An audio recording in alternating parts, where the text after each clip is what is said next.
आज हमने बात करने वाले हीमोफिलिया का next step, clinical manifestations, diagnostic evaluation and management of hemophilia. Okay, so haemophilia ये क्या होता है? एक ब्लीडिंग डिसऑर्डर है, ये इनहेरिटेड डिसऑर्डर। एक ब्लीड होता है, इसमें ज़्यादा ब्लड लॉस होता है क्योंकि क्लॉटिंग फैक्टर्स कम होता है इसमें। ओके, ब्लड में जो जितना 13 क्लॉटिंग फैक्टर्स होता है, तो वो क्लॉटिंग फैक्टर इसमें 8 क्लॉटिंग फैक्टर 9 क्लॉटिंग फैक्टर कम होने से ब्लड कंटिन्यूअसली ब्लीड होने के चांसेस होता है। ये कंडीशन को हमने हीमोफिलिया बोला था। ओके, हीमोफिलिया क्या है? एक okay sex linked recessive disorder है। Okay, haemophilia is a X linked or sex linked recessive disorder, so that's why the most probably it occurs to the male baby only. Okay, so last class में देखा था हमने male female से, अगर female का career बना है तो सो मेल से सो Y जीन्स एंड फीमेल से जो अफेक्टेड X जीन्स कंबाइन होने से क्या होता है? सो मेल बेबी हीमोफिलिया से अफेक्टेड होने के चांसेस होता है। Okay, only female baby carrier बन सकता है पर मेल बेबी अफेक्टेड होता है। Okay, so then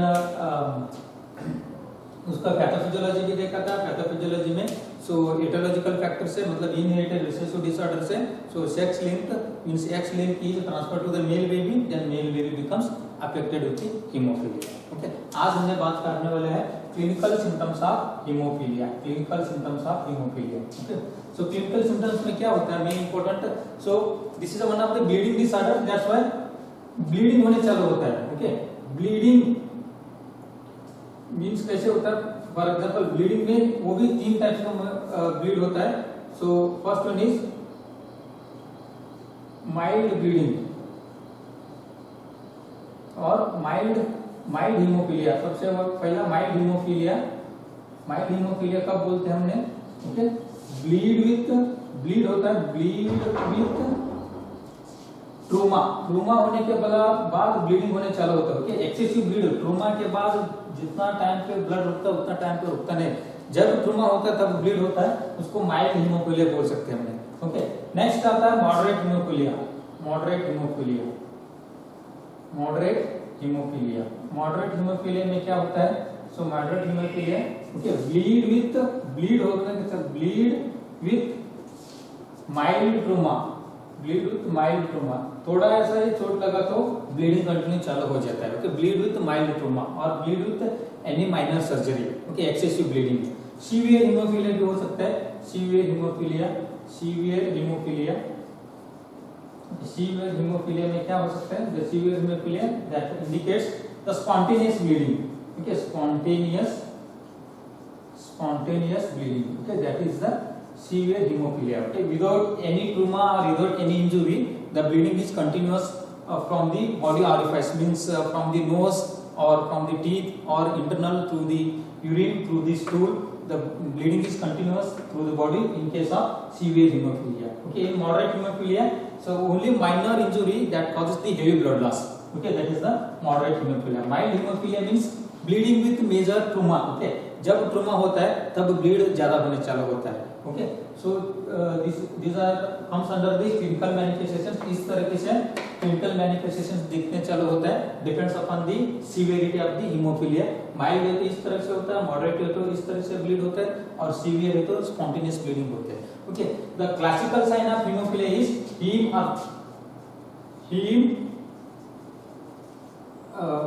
hemarthrosis, means bleeding from the hemarthritis. Okay, bleed from the joint से, बॉडी का joint से ब्लीडिंग होने चालू होते हैं ज्यादा से ज्यादा। It is a classical sign of, okay, classical sign है। Okay, hemarthrosis. Okay, hemarthrosis, it is a classical sign of hemophilia. Bleed from the joint, especially ankle joints. Okay, the bleeding is from the ankle joint. Ankle joint से ज्यादा bleed होने चालू होते हैं। सो सबसे ज्यादा joint से, एंकल जॉइंट से क्यों होता है? Because of the body's weight is lifted on the ankle joints. So body का पूरा वेट एंकल जॉइंट्स में ज्यादा होता है, सो इसके वजह से एंकल जॉइंट में ब्लीडिंग होने चालू होता है। जॉइंट में क्यों होता है? क्योंकि joints are enclosed by the several number of capillaries. Okay, the capillaries are easily teared or the capillaries are tear, so that may lead to the bleed from the joint. Okay, joint से bleed होने चालू होता है, hemarthrosis बोलते हैं उसको, इसका classical sign of hemophilia. Okay, joint में bleeding हो रहा है मतलब joint pain भी होता है. तो classical sign of joint pain, joint bleeding, joint pain, joint tenderness, okay. और इसके अलावा हमको क्या देखने को मिलता है, और joint swelling भी होता है. Okay, so these are the sign of hemophilia. Okay, और इसके अलावा हम बात किया तो epistaxis, bleeding from the nose से ब्लीड भी होने चालू होता है. क्लॉटिंग फैक्टर्स ऑलरेडी कम है, सो ब्लड क्लॉट ही नहीं होता है, सो एपिटैक्सिस हो सकता है, ब्लीडिंग फ्रॉम द नोज भी हो सकता है. और इससे अलावा भी कि neurological increase the APTT. Okay, APTT level increase होता है, मींस बॉडी का ब्लड इन्वेस्टिगेशन को, in case of investigation the platelets are normal, platelet कम है तो ब्लीड ज्यादा होता है. But in the haemophilia condition the platelets are normal platelets आता है, नॉर्मल प्रोथ्रोम्बिन टाइम भी आता है, prothrombin time PT APTT, prothrombin time. Okay, activated prothrombin time. So APTT का लेवल बढ़ जाता है more than 30 second. Okay, so hemophilia में एपीटीटी का टाइम बढ़ जाता है. Okay, the most classical sign in the hemophilia is the APTT level is prolonging. Okay, prolonged APTT level, that is important. If the platelet value is also normal, pt value is also normal, but the APTT value is prolonging in these conditions. Okay, so other than these symptoms, इसके अलावा भी और symptoms दिखने चालू होता है. Okay, so उसके बारे में हम देखो तो tendency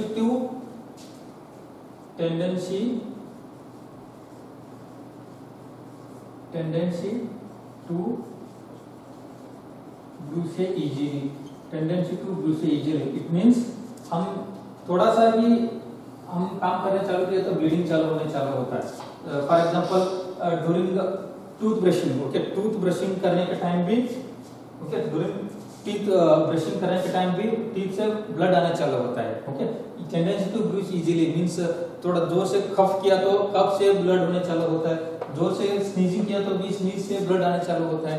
ओके, ब्रश किया तो भी ब्रश से भी टीथ से भी ब्लड आने चालू होता है. Tendency to bruise easily means easily छोटा सा काम से स्मॉल ओजिंग ऑफ ब्लड होने चालू होता है.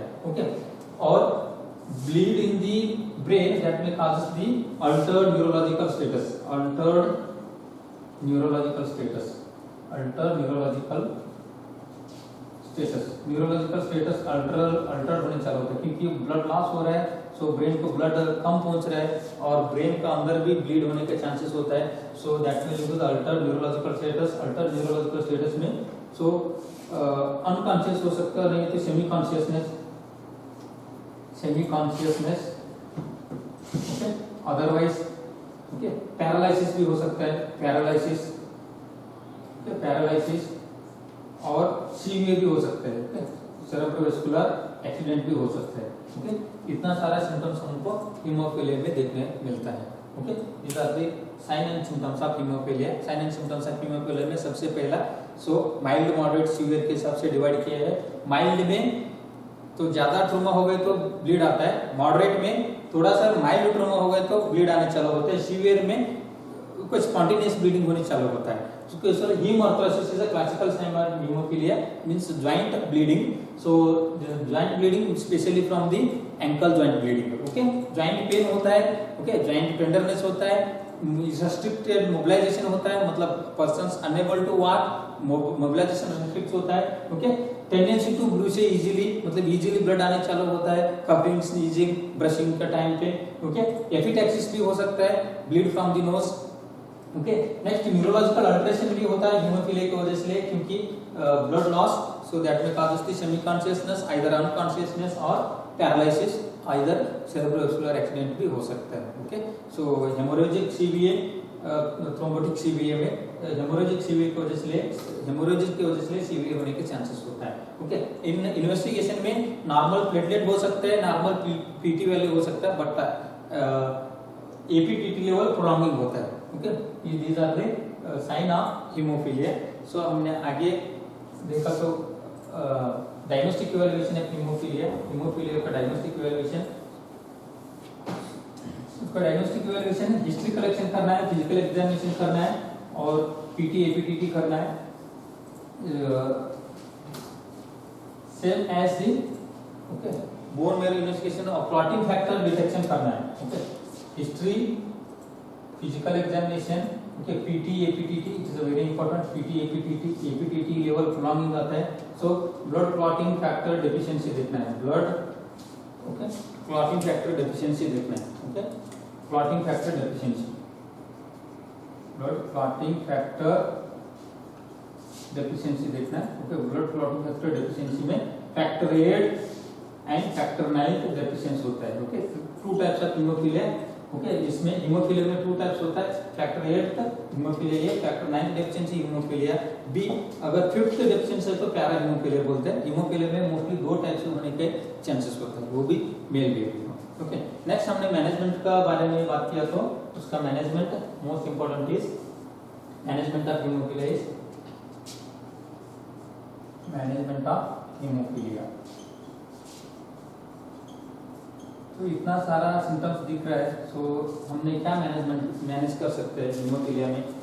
तो मैनेजमेंट में most important is factor replacement. Okay, कौन सा फैक्टर डेफिशिएंसी है ब्लड में, वो फैक्टर को रिप्लेस करना है। ओके, फैक्टर 8 फैक्टर 9 डेफिशिएंसी है ब्लड में, सो फैक्टर रिप्लेसमेंट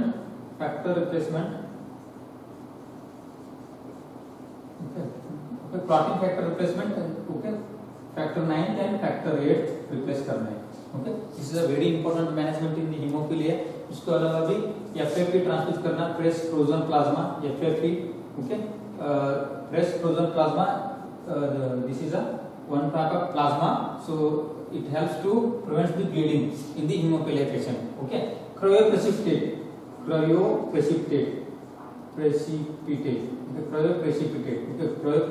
भी ट्रांसफ्यूज करना है। ओके, सो ये फ्रेश प्लाज्मा, प्लेटलेट अलग है, फ्रेश प्लाज्मा अलग है, क्रायोप्रेसिपिटेट अलग है, फैक्टर रिप्लेसमेंट अलग है। ओके, उसके अलावा भी हमने इधर मेडिकेशन के बारे में देखा तो एंटी डायरेटिक ड्रग्स यूज करना है, एंटी डाययूरेटिक्स नहीं, एंटी डायरेटिक्स। ओके, डाययूरेटिक्स मतलब the drugs which produces excessive fluid from the body से फ्लूइड को निकलता है डाययूरेटिक्स। एंटी डाययूरेटिक्स क्या करते हैं, सो फ्लूइड को रुकवा देता है, बॉडी के अंदर फ्लूइड को रुकवा देते हैं, क्योंकि हीमोफीलिया में ज्यादा ब्लड लॉस होता है, ब्लड लॉस, फ्लूइड भी लॉस होता है, इसके वजह से क्या करना है, एंटी डाययूरेटिक्स यूज करना है। So most popular drug is desmopressin. Okay, desmopressin use करते हैं, डेस्मोप्रेसिन। ओके, ब्लीडिंग का टाइम प्रोटामिन सल्फेट भी यूज करते हैं, protamine sulphate, anti diuretic drugs भी बोल सकते हैं उसको। ओके, प्रोटामिन सल्फेट हो, विटामिन के हो, vitamin K. Okay, most commonly drugs used in the haemophilia is desmopressin. ये ड्रग्स याद रख लीजिए। Okay, desmopressin is a anti diuretic drugs which the mechanism of drug is that reduces the excessive fluid loss from the body. Okay, so management में anti diuretics देना है, cryoprecipitate transfuse करना है, fresh frozen plasma भी transfuse करना है, factor replacement करना है, और इसके अलावा भी हम क्या कर सकते हैं, most important is apply direct pressure on the bleeding side, apply direct pressure on bleeding side, apply direct pressure on bleeding side. Okay, bleeding side में डायरेक्ट प्रेशर अप्लाई करना है। तो जहां ब्लीड हो रहा है, हो सकता है तो वो साइड प्रॉपर साइड में है तो डायरेक्टली प्रेशर अप्लाई करना है। ओके, ये मैनेजमेंट। इससे most important is avoid contact sports. जो हीमोफीलिया बेबी है, हीमोफीलिया बच्चा है, उसको हमने कॉन्टैक्ट स्पोर्ट्स में इन्वॉल्व नहीं करना है, अवॉइड करना है, जितना हो सकता है उतना कॉन्टैक्ट स्पोर्ट खेलना ही नहीं है। For example kho-kho, kabaddi, volleyball, वो इस तरीका का वो जो स्पोर्ट्स आता है वो स्पोर्ट्स कंपल्सरी अवॉइड करना है, क्योंकि थोड़ा सा ही अगर इंजरी हो गया, ज्यादा ब्लड होता है, सो ज्यादा ब्लड होने से बॉडी लाइफ थ्रेटनिंग कंडीशन में चला जाता है, इसलिए अवॉइड कॉन्टैक्ट स्पोर्ट्स अवॉइड करना बहुत जरूरी है हीमोफीलिया पेशेंट में। ओके, इसके अलावा भी most important is elevation. Elevation is important. जहां ब्लड आ रहा है वो पार्ट को एलिवेट करना है. ओके, एलिवेट करना मतलब थोड़ा ऊपर ऐसा रख देने का. Okay, elevation is very important. Okay, elevation. Okay, next immobilization. Elevation, immobilization, वो पार्ट को हिलाना नहीं है. इमोबिलाइजेशन, एलिवेशन करना है, इमोबिलाइजेशन करना है, आइस अप्लाई करना है. Okay, ice application to the affected side. Okay, ice apply करने से ब्लड वेसल्स कंस्ट्रिक्ट होता है. ब्लड वेसल कंस्ट्रिक्शन होने से ब्लीडिंग कम कर सकते हैं हम. इमोबिलाइजेशन करने से सो ब्लीडिंग कम होता है. मोबिलाइज करना नहीं है. और एलिवेशन पर वो पार्ट को क्या करना है, एलिवेट करना है. Okay, these are the important management of the haemophilia. Haemophilia में factor replacement, plus frozen plasma, cryoprecipitate, antidiuretics, desmopressin, okay, protamine sulphate, vitamin K. Okay, apply direct pressure on bleeding site. Bleeding site में direct pressure apply करना है. सो contact force से दूर रहना है. Elevation करना है पार्ट को, इमोबिलाइजेशन करना है और आइस अप्लाई करना है. ओके, इससे अलावा भी प्रोटेक्टिव डिवाइसेस भी यूज कर सकते हैं. Use protective devices. Okay, use the protective devices. So protective devices like wrist cap, ankle cap. Okay, so shoes, glasses, ये सब यूज करना है. Okay, use the protective devices. Use protective devices. Protective devices. Okay, for example खेलना है तो भी protective devices use करना है. एंकल कैप आता है, ओके, इंजरी से प्रिवेंट करने के लिए. ओके, रिस्ट कैप आता है, एंकल कैप आता है, रिस्ट कैप आता है, शूज आता है. ओके, जो पग में जो भी इंजरी नहीं होने के लिए. ओके, शूज आता है. इतना सारा हमने जो प्रोटेक्टिव डिवाइसेस भी यूज कर सकते हैं. So haemophilia condition. Okay, this is what regarding the haemophilia. Okay, haemophilia, one second, I would like to repeat this. Hemophilia क्या है? Hemophilia is one of the inherited bleeding disorder due to the deficiency of clotting factors. That is the meaning of hemophilia. Hemophilia mainly occurs by the sex-linked inherited, okay, sex-linked inherited recessive disorder है. Okay, so that's why most probably male baby is affected. Okay, and pathophysiological condition में देखा था हम. pathophysiological condition due to the heterological factor, the sex-linked genes are transferred to the male baby, then male baby affected from the hemophilia.